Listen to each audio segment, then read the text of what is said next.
The Atari 2600 is one of the earliest game consoles out there, and arguably one of the best, with a wide range of games, ranging from crap like Karate and Snake to some really, really good ones. Today we will be looking at my pick for the top 5 Atari 2600 games, which was a hard list for me to compile, simply because of how many really good games there are on this system. But I think I did a pretty decent job of narrowing it down. At number 5, we have Super Breakout. Breakout is one of my favorite games to begin with, proving that simplicity can lead to the most fun games, as anybody can pick up and play them. Mastering those games is a different story altogether. Now, this game takes the original and improves upon it, adding new modes where you can control 2 pedals, have the fray balls trapped within the blocks, and have destroy blocks while they move downwards closer towards you. While this may not be the best example of what the Atari 2600 can do, Super Breakout is still a fun game that far outshines its predecessor in just about every way. And I'll pop this game in any day. For the 4th best game on the 2600 is Pitfall.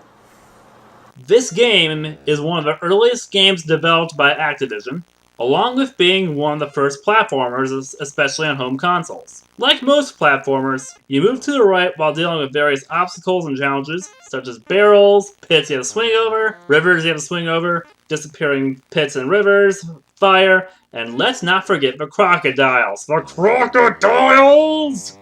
You have to have perfect timing to jump over them. Otherwise, you'll fall into the river and you'll likely see many game overs on the screens of the crocodiles. You also must collect objects along the way to add to your score. Pitfall may not be much by today's standards, but is still a lot of fun to play. At number 3, we have Ms. Pac-Man.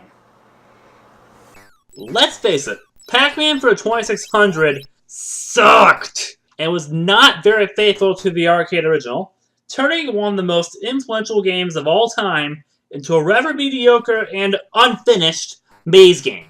Atari must have listened to the criticism they got from that port, or they were ashamed of what they released, because they released Ms. Pac-Man on the Atari 2600 just a few years later, and Junior Pac-Man a few years after that, both of which being far more faithful and far more polished than the Atari port of the first game.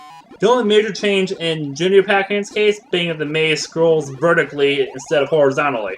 Now, I'll argue to the end of time that Ms. Pac-Man is much better than the first one, but that's a topic for another time, and is absolutely true when it comes to the 2600 port. This port is as close to arcade perfect as the 2600 could get, starting off by actually looking like the original game. It also features the different mazes the original game has, along with bouncing fruit. You can also change the difficulty like the other Atari Pac-Mans, changing the number of ghosts from 1 to 4.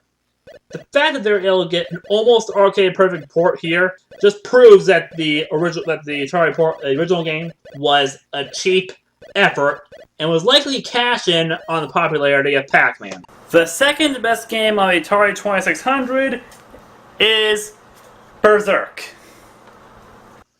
Berserk is an early and influential game that I feel doesn't get as much attention as it deserves, mainly because it's only been ported to free consoles, all of them during the 80s, and hasn't been ported to any newer systems, with the exception of a Vectrex app on the iOS.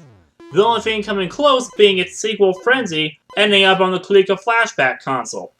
Along the lines of games like Pitfall, Berserk is an example of a game that is simple and still loads of fun. It is one of the first top-down shooters, as you are in a maze trying to kill robots as you move between different screens while watching the hilariously dumb AI. Just beware of Evil Otto, a bouncing smiley face who will show up from time to time. He is the boss of the robots, and if he catches you, he will kill you and jump up and down on your corpse. Now, before we get to number 1, let's look at some honorable mentions.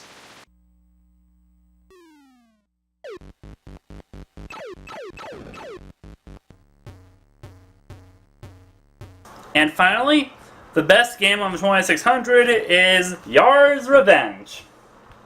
Yars Revenge is a fun game set in space, like many other Atari 2600 games. The story, according to the comic that came with the game, is that one of the planets controlled by the Yar race, Planet 4, was destroyed by the, and I hope I pronounced this right, Kotile, reducing it to a radioactive field.